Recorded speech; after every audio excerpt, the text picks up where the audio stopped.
Hi friends, आज हमारे साथ है संकल्प सिंह सर, जो कि डिजिटल मार्केटिंग इंडस्ट्री में बहुत टाइम से है और डिजिटल मार्केटिंग इंडस्ट्री में इन्होंने ना ये डिफरेंट डिफरेंट वर्टिकल्स पे इन्होंने वर्क किया है। इसलिए लो एक कैशबैक प्लेटफॉर्म है और ये कैशबैक प्लेटफॉर्म क्या काम करता है। कैशबैक से आप नाम से अंदाज़ा लगा लो कि कैशबैक मतलब कि पैसा आपको वापस आ रहा है।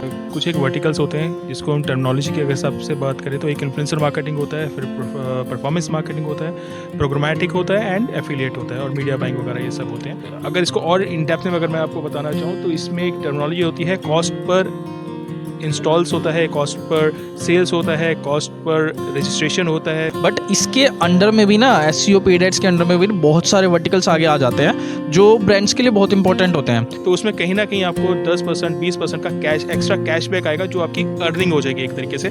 तो मतलब हम इसको ये कह सकते हैं कि आप शॉप भी कर रहे हो, आप अर्न भी कर रहे हो। किस तरह से वो अपने इन्फ्लुएंसर मार्केटिंग में ग्रो करना चाहिए कि एक कॉलेज स्टूडेंट, स्कूल स्टूडेंट का जो इंटरेस्ट आ रहा है डिजिटल मार्केटिंग में, वो किस तरह से कमा सकता है। वो मतलब कैशबैक प्लेटफॉर्म के थ्रू कमा सकता है, ब्रांड के थ्रू कमा सकता है।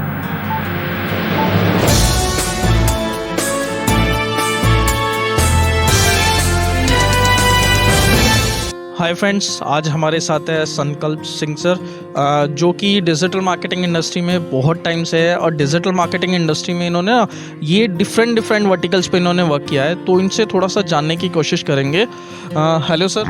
Hello ji. Welcome to Daily Expert News. तो जैसे कि हम देख रहे हैं, आपने ना डिजिटल मार्केटिंग में बहुत अलग अलग वर्टिकल्स पे काम किया है। तो आपने किस किस वर्टिकल्स पे काम किया है, क्या क्या डिफरेंसेस रहे हैं। डिजिटल मार्केटिंग की अगर आप बात करते हो तो उसमें कुछ एक वर्टिकल्स होते हैं जिसको हम टर्मिनोलॉजी के हिसाब से बात करें तो एक इन्फ्लुएंसर मार्केटिंग होता है, फिर परफॉर्मेंस मार्केटिंग होता है, प्रोग्रामेटिक होता है एंड एफिलिएट होता है और मीडिया बाइंग वगैरह ये सब होते हैं। सो इन सब के अलग अलग टर्मिनोलॉजीज हैं, अलग अलग सर्विस प्रोवाइडिंग है, अलग अलग इसमें ROIs निकल के आती हैं। अगर मैं इन्फ्लुएंसर मार्केटिंग की बात करता हूँ तो इन्फ्लुएंसर मार्केटिंग वो है जो आज आप यूथ को देखते होंगे जो यूट्यूब के ऊपर है या अपना इंस्टाग्राम के ऊपर सारा अपने कंटेंट को और अपने जो उनके अंदर प्रतिभाएं हैं उनको लेकर के वहाँ पे शो करते हैं, शोकेस करते हैं। तो वो एक तरीके से आप मान के चलिए इन्फ्लुएंसर मार्केटिंग हो जाती है। इन्फ्लुएंसर मार्केटिंग इसमें क्या होता है कि जब किसी ब्रांड को लगता है कि हाँ यार ये जो पर्टिकुलर जो कंटेंट क्रिएटर है इसका कंटेंट जो है सही अप्रोच में, सही ब्रांड के अप्रोच में जा रहा है, सो वो वहाँ से उनको ब्रांडिंग के लिए अप्रोच करते हैं। ये इस तरीके से पूरी इंडस्ट्री इनिशिएट होती है इन्फ्लुएंसर मार्केटिंग की। दूसरी अगर हम बात करते हैं परफॉर्मेंस की, तो परफॉर्मेंस एक तरीके से हो जाती है जिसके अंदर आप जो नेशनल और ग्लोबल दोनों ही वे में चलती है, जिसके अंदर आप परफॉर्मेंस बेस पे हम काम करते हैं, परफॉर्मेंस कैंपेन्स के ऊपर काम करते हैं, जिसके अंदर फ्यू लुकआउट के अगर इसको और इन डेप्थ में अगर मैं आपको बताना चाहूँ तो इसमें एक टर्मिनोलॉजी होती है, कॉस्ट पर इंस्टॉल्स होता है, कॉस्ट पर सेल्स होता है, कॉस्ट पर रजिस्ट्रेशन होता है, कॉस्ट पर एक्विजिशन होता है। तो ये हर कॉस्ट पर होता है, इंक्लूडिंग इसके अंदर अगर मैं ब्रांडिंग भी इन्वॉल्व हो जाती है जिसको कि हम CPM बोलते हैं, दैट्स कॉस्ट पर मील। सो ये अलग अलग है और इन डेप्थ बहुत कुछ है इसके अंदर। सो एक रह गया हमारा एफिलिएट का। So affiliate is a kind of a thing कि जो आज की डेट में बहुत ज़रूरी है एंड वो इसलिए ज़रूरी है क्योंकि इसमें यूज़र्स का यानी कि एक नॉर्मल जैसे आप हम हो गए, हमको अगर कहीं पे भी कुछ हम परचेजिंग कर रहे हैं तो हमारे लिए बहुत ही फ्रूटफुल रहता है। और उसके लिए जो एक प्लेटफॉर्म रेज हो रहा है that is a cashback platform. और जो अभी कैश ले लो, जिस where I am working right now, जिसको मैं लुकआउट कर रहा हूँ कैश ले लो को, सो हम बहुत जल्दी एक कैशबैक प्लेटफॉर्म के साथ हम इंट्रोड्यूस करने वाले हैं जो कि हर एक यूज़र के लिए बहुत बेनिफिशियल रहेगा। तो जैसे हमने देखा, सर ने बहुत अलग अलग वर्टिकल्स बताए डिजिटल मार्केटिंग के। अभी तक हम क्या देखते हैं ना, डिजिटल मार्केटिंग में नॉर्मली हम यूट्यूब करते हैं तो जस्ट हमारे सामने यही आता है कि डिजिटल मार्केटिंग में एसईओ है, पेड एड्स है, यही सब मतलब हमें दिखता है मेनली। बट इसके अंडर में भी ना एसईओ पेड एड्स के अंडर में भी बहुत सारे वर्टिकल्स आगे आ जाते हैं जो ब्रांड्स के लिए बहुत इंपॉर्टेंट होते हैं। तो ये डिफरेंट डिफरेंट वर्टिकल्स का सर ने बताया और इन्होंने काफ़ी सारे अलग अलग वर्टिकल्स में काम किया है।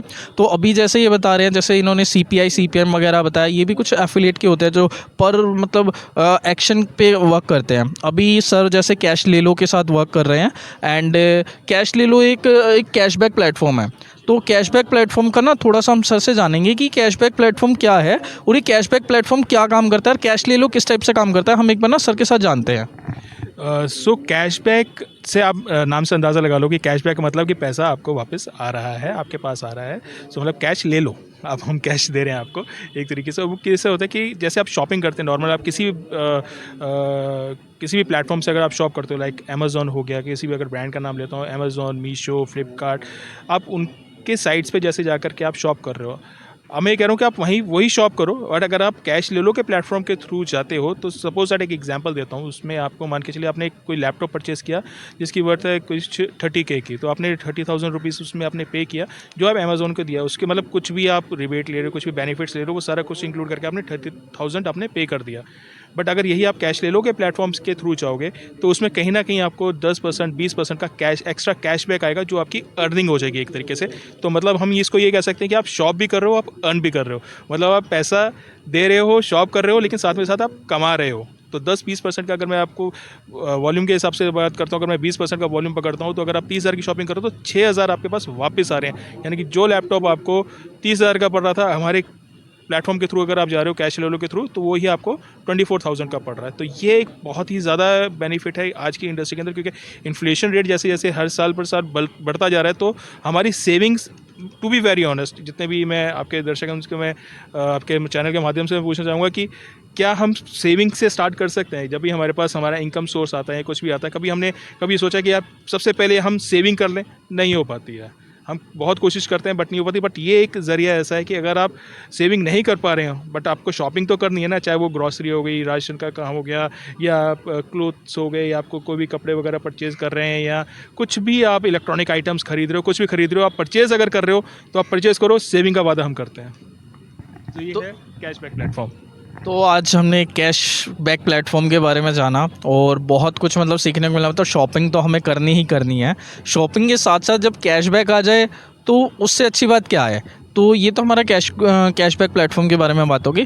तो जैसे हम सर पहले बात कर रहे थे कि आप इस इंडस्ट्री से पहले किसी और इंडस्ट्री में थे एंड देन आपने मूव किया, तो आप किस इंडस्ट्री में थे, वो क्या थी और ये क्या है? ओके, मतलब बेसिकली आप मेरी एक थोड़ी जर्नी जानना चाह रहे हो कि कैसे कैसे स्टार्ट किया। सो मेरी जर्नी मैं आपको बताता हूँ। मेरा मीडिया से मेरी जर्नी स्टार्ट हुई थी, जिसमें कि मैंने टाइम्स ऑफ इंडिया या हिंदुस्तान टाइम्स में मेरा इंटर्नशिप वगैरह ये सब किया था। एंड उसके बाद स्लो एंड स्टडी मूव करते रहे, मीडिया में काफ़ी साल मैंने काम किया। उसके बाद I switch to cooperative society, and cooperative society में I am taking care of the entire region starting from the J&K to Jharkhand. So वो sir I am taking care of that. उसके बाद I am came to the health industry, and health industry के बाद now I am in the digital platform. So ये इससे पहले industry थी वो BTL इंडस्ट्री कहलाई जाती है, एक तरीके से BTL प्लेटफॉर्म कह सकते हैं आप। ये इंडस्ट्री एक ATL है। तो अगर मैं इसको इन डिटेल बताऊं तो बिलो द लाइन हो गया और एक अबव द लाइन हो गया। तो ये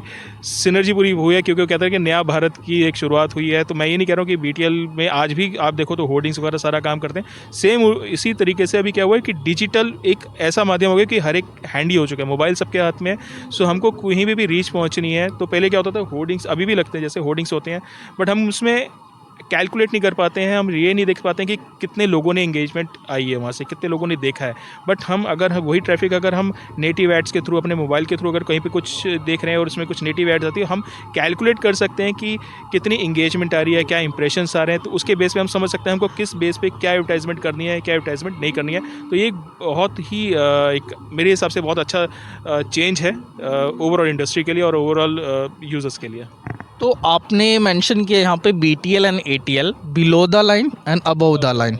तो यहाँ पे हम मतलब बिलो द लाइन को वो मानेंगे जो बैनर्स वगैरह जिसमें आप काउंट नहीं कर पा रहे? जी जी जी, मतलब एक बहुत ही टर्मिनोलॉजी में कहें तो ग्राउंड एक्टिविटीज़ को हम BTL कह सकते हैं और डिजिटल एक्टिविटीज़ को हम ATL कह सकते हैं। तो यहाँ पे आप दो वर्ड जानिए, BTL एंड ATL, जो कि सर ने बताया है। बिलो द लाइन जहाँ पे मतलब होर्डिंग्स वगैरह होते हैं, जहाँ पे आप काउंट नहीं कर सकते कितने लोगों ने देखा है क्या है। अबव द लाइन ATL, जहाँ पे आप हर चीज़ को कैलकुलेट कर सकते हो, आपका कन्वर्जन भी अच्छा आएगा। BTL बहुत ज़्यादा सीमित नहीं है कि मतलब खाली होर्डिंग्स पे सीमित नहीं रहता है। अगर आप BTL की मैं बात करता हूँ, अगर आप कैनोपीज़ देखते हो, यहाँ पे कैनोपीज़ पे लीफ फ्लायर्स डिस्ट्रीब्यूशन देखते हो आप, तो ये सारा उसी का पार्ट आता है। मतलब कोई भी एडवर्टाइजमेंट का पार्ट जो एक मैनुअल वे में हो रहा है, मतलब ऑफलाइन मार्केटिंग में जो जा रहा है वो BTL में, करेक्ट। आप ऑफलाइन को आप BTL कह सकते हो, ऑनलाइन को आप ATL कह सकते हो। तो सर मुझे एक बात बताइए, जैसे आपने ना इतना टाइम मतलब इंडस्ट्री में लगाया, अब जैसे कोई स्टार्ट करना चाहता है, कोई मतलब कॉलेज पास आउट हो रहा है, या आज के टाइम में हम देख रहे हैं यूथ का ना बहुत छोटे टाइम से, like school time, college time से ना इंटरेस्ट आ जाता है इन चीज़ों में। अब जैसे आपने इन्फ्लुएंसर मार्केटिंग का बताया, आजकल मतलब इंस्टाग्राम पे या यूट्यूब पे मतलब बहुत लोग मतलब एक्टिव है। तो किस तरह से वो अपने इन्फ्लुएंसर मार्केटिंग में ग्रो करना चाहिए, किस तरह से कर सकते हैं। और इन्फ्लुएंसर अभी क्या होता है ना, बहुत लोग ना इन्फ्लुएंसर तो बन जाते हैं, बट उन्हें ना ये नहीं पता अपने फॉलोवर से वो कमा कैसे सकते हैं, अर्न कैसे कर सकते हैं। तो अगर हम बोले कि एक लाइक कोई पर्सन है जिसके मतलब 10,000 20,000 फॉलोवर्स हैं, तो क्या वो उन फॉलोवर्स से अर्न कर सकता है, और अर्न कर सकता है तो किस तरह से कर सकता है? बहुत ही अच्छा क्वेश्चन है आपका। तो इसका अगेन मैं आपको हमारा सोल्यूशन हम कैशबैक में देंगे आपको। उसका कैसे देंगे, कैश ले लो प्लेटफॉर्म पे जैसे मैंने बताया कि हम 2 फीचर्स मैं आपको बताना चाहूँगा। एक कि जैसे ही हमारे प्लेटफॉर्म पे कोई आएगा तो हम उसको साइन अप बोनस दे रहे हैं 25 रुपये का, यानी कि आने के साथ ही कमाई, वो कुछ खरीदे या ना खरीदे। साथ में हम उनको दे रहे हैं रेफरल इनकम। अब मैं ये क्यों आपको बता रहा हूँ, क्योंकि अर्निंग के ऊपर अब रेफरल इनकम में हम उनको उनका अपना एक इंडिविजुअल लिंक क्रिएट होगा। सो कोई भी अभी कोई स्टार्ट है, कोई स्टूडेंट है, वो उसको नहीं पता इंडस्ट्री के बारे में, लेकिन वो समझना चाह रहा है और कमाना चाह रहा है, तो अपना वो कंटेंट क्रिएट कर रहा है, चाहे वो इंस्टाग्राम पे क्रिएट करेगा या यूट्यूब पे के ऊपर क्रिएट करेगा, वो हमारे रेफरल प्लेटफॉर्म पे आकर के अपना रेफरल क्रिएट करे और उसको अपने बायोस में वहाँ पे नीचे लगा ले। मतलब अगर यहाँ वीडियो बना रहे वीडियो में लगा ले, सो उस रेफरल के थ्रू कुछ भी जाएगा तो लाइफ लॉन्ग जो भी परचेज होगा उसका 12% उसके अकाउंट में आता रहेगा। सो ये एक चीज़ हो गई कि जो हम अपने प्लेटफॉर्म के थ्रू करेंगे। दूसरा, अदरवाइज़ अगर वो करना चाहते हैं तो अपना, मैं ये कहूँगा कि अपने कंटेंट के साथ हमेशा ऑनेस्ट रहो। अगर आप वो करो जिसको आप इन्जॉय करते हो, अगर आप कंटेंट क्रिएट कर रहे हो, जॉनर्स होते हैं इसमें बेसिकली, तो अगर आप मान के चलो कि आप लाइफस्टाइल जॉनर अगर कर रहे हो या बाइकिंग जॉनर इसमें इंक्लूड कर रहे हो, तो आप वो करो जिसमें आपको मज़ा आता है। आप वो मत करो कि आप करना चाहते हो या आपको लग रहा है कि नहीं इस इंडस्ट्री में ये इसने कर दिया, ये गुरुजी ने कर दिया, गुरुजी ने तो बहुत कुछ कर दिया, अब मैं भी करूँगा, ये टेक्निकल जी ने कर दिया तो मैं बहुत कुछ करूँगा। तो नहीं, ऐसा नहीं है। आप किस में एक्सपर्ट हो, आपको क्या लगता है, आपका इंटरेस्ट किस में है, आपको नॉलेज किसकी है, क्योंकि ये सिनेरियो पूरा इस चीज़ के ऊपर चलता है कि आपके पास कैसी अच्छी नॉलेज है और उसको आप कितनी अच्छी तरीके से सामने कन्वे करते हो। इसका एक एग्जाम्पल देता हूँ। आप इन्फ्लुएंसर भूल जाओ एकदम दिमाग में से। आप जब आप छोटे थे, जब आप कुछ भी आपके मान के चलो कि आपने अपनी मदर के लिए कुछ भी परचेज़ करना है, तो मैं आपसे एक क्वेश्चन करता हूँ, आपने अपनी मदर के लिए कुछ परचेज़ करना है, लेकिन आपको ये नहीं पता कि लेडीज़ को क्या चीज़ें अच्छी लगती है, तो आप किससे बात करते हो? लेडीज़ के लिए जैसे हमें लेना है तो हम मतलब जो घर की लेडीज़ हो गई या हमारे नोन में जो लेडीज़ है, फ्रेंड्स है, तो हम उनसे पूछेंगे। क्यों पूछेंगे आप? क्योंकि वो उसका ना आंसर दे सकता है। अब जैसे हमें लेडी के लिए लेना है, ठीक है, तो हमें मान लो नहीं पता कि उनको क्या गिफ्ट दे सकते हैं, तो एक लेडी से एक आइडिया ले सकते हैं कि मतलब क्या गिफ्ट दिया जा सकता है। तो वही आपके इन्फ्लुएंसर हो गए। तो वही आज की डेट में वो इन्फ्लुएंसर हैं, क्योंकि मैं ये नहीं कहता हूँ कि घर में आप सलाह मशवरा नहीं, क्योंकि हर कोई कहीं ना कहीं बिजी हो गया। तो अभी मान के चलो, इसका और एक अच्छा एग्जांपल देता हूँ कि मान के आप अगर कहीं पे बचपन में कहीं घूमने जा रहे हो या कहीं यारी दोस्त में जा रहे हो, उस समय अभी एक डिजिटल प्लेटफॉर्म कुछ नहीं है, तो आप किससे पूछोगे? उससे जो आपका दोस्त सबसे ज़्यादा फ्रीक्वेंटली घूमता है। क्यों पूछोगे? क्योंकि उसको नॉलेज है, उसको पता है कि कितना बजट में आप कहाँ तक घूम के आ सकते हो। सपोज आप उसको बोलोगे यार मेरे पास 5,000 का बजट है, मैं कहाँ जाऊँ, वो सीधा बोलेगा आप ऋषिकेश जाओ। ठीक है, ऋषिकेश में क्या क्या एक्सप्लोर हो, वहाँ पे जाओ यार, लक्ष्मण झूला है, ये है। सो वही सारा कंटेंट अब आपका यूट्यूब में आ गया। अभी लोग क्या करते हैं, अभी सीधा सर्च करेंगे अंडर बजट ऑफ 2000 मैं कहाँ घूम सकता हूँ। तो वो कंटेंट क्रिएटर जो ऑलरेडी एक्सपीरियंस कर चुका है उस चीज़ को, वही अपना एक्सपीरियंस वहाँ पे शेयर कर रहा है, जिसके बेसिस पे इन्फ्लुएंसर मार्केटिंग चलती है या इन्फ्लुएंसर इंडस्ट्री चलती है। तो यहाँ पे ना हमें एक बहुत अच्छा मतलब इन्फ्लुएंसर की एक डेफिनेशन मिल गई है, जो जर्नल डेफिनेशन है। मतलब ये नहीं है कि इन्फ्लुएंसर, अभी हम देख रहे हैं ना, इन्फ्लुएंसर वो है जिसके बहुत ज़्यादा फॉलोवर है, बट इन्फ्लुएंसर वो भी है जो आपको किसी चीज़ के लिए गाइड कर सकता है, तो वो भी आपका इन्फ्लुएंसर होता है। तो ये तो हमारा जैसे एक वे हो गया कि कैशबैक प्लेटफॉर्म पे इन्फ्लुएंसर आके साइन अप करेगा एंड रेफरल मार्केटिंग के थ्रू वो मतलब अर्न कर सकता है। कुछ इन्फ्लुएंसर मतलब इस टाइप से भी कर सकते हैं कि ब्रांड प्रमोशंस भी आते हैं डायरेक्ट कुछ इन्फ्लुएंसर्स के पास। तो ऐसा कुछ भी मतलब होता है क्या कि ब्रांड से अगर किसी इन्फ्लुएंसर को कनेक्ट करना है, तो वो ब्रांड से मतलब इन्फ्लुएंसर किस तरह से कनेक्ट करके, ऐसे कुछ प्लेटफॉर्म्स होते हैं जहाँ पे इन्फ्लुएंसर जाके रजिस्टर कर ले एंड देन वहाँ ब्रांड्स भी अवेलेबल हो एंड ब्रांड उनसे कनेक्ट करे एंड उसके बिहाफ पे वो ऑन करे, ऐसा कुछ प्लेटफॉर्म? बिल्कुल है। आप सर्च करेंगे तो इन डिटेल मैं आपको बता दूंगा, आप वहाँ पे मेंशन कर दीजिएगा बाद में कि अगर कौन कौन से वेरियस चैनल्स पे या कौन कौन से वेरियस प्लेटफॉर्म पे आप जाकर के डायरेक्ट ब्रांड के साथ कनेक्ट कर सकते हो। तो हाँ, इस तरीके का सोल्यूशन है कि जब आप इन्फ्लुएंसर बन जाते हो, आपके पास अगर ज़्यादा फॉलोअर्स भी नहीं है या कुछ रीच भी नहीं है, बट अभी आज की इंडस्ट्री के अंदर ऐसा सपोर्टिव कंपनीज बहुत सारी हैं जो आपको डायरेक्ट ब्रांड रीच देती हैं। वो आपको रजिस्टर कर लेते हैं अपने अपने प्लेटफॉर्म के ऊपर, और ब्रांड वहाँ पे देखता है कि अगर उनको लग रहा है कि अप्रोप्रिएट रीच है उनकी आपके साथ, तो वो बार्टर डील्स पे या तो इनिशिएट करते हैं या फिर डायरेक्ट आपको मॉनेटरी टर्म्स के ऊपर आपको अप्रोच करके आपसे काम ले सकते हैं। तो यहाँ पे सर ने बार्टर डील्स का बताया। बार्टर डील्स का मैं ये बताना चाहता हूँ, बार्टर डील्स वो होता है जिसमें ब्रांड्स ना पे नहीं करते, बट वो जो उनके लिए स्टोरी कवर करते हैं या जो वीडियो पोस्ट जो भी बनाते हैं, तो ब्रांड्स क्या करते हैं उसके लिए ना अपना एक प्रोडक्ट उन्हें दे देते हैं, तो इसे बार्टर सिस्टम बोला जाता है। Right, correct. तो यहाँ पे ना हमें बहुत सारी मतलब चीज़ें मिल गई कि एक कॉलेज स्टूडेंट, स्कूल स्टूडेंट का जो इंटरेस्ट आ रहा है डिजिटल मार्केटिंग में, वो किस तरह से कमा सकता है। वो मतलब कैशबैक प्लेटफॉर्म के थ्रू कमा सकता है, ब्रांड के थ्रू कमा सकता है, और मतलब डिजिटल मार्केटिंग में इतने सारे ऑप्शंस हैं कि उनके थ्रू वो कमा सकता है। मतलब हमारे पास बहुत सारे ऑप्शन हैं। हम सर को ही देख सकते हैं, सर ने मतलब इतना ज़्यादा एक्सपीरियंस है सर को, सर ने इतने सारे इंडस्ट्री में वर्क कर लिया। तो सर जो गाइडेंस दे रहे हैं वो अपने एक्सपीरियंस के बेस पे गाइडेंस दे रहे हैं, तो आप इसके अकॉर्डिंग वर्क कर सकते हो। तो thank you so much sir. Thank you so much. या stay connected. Thank you so much. A special thank you from the heart.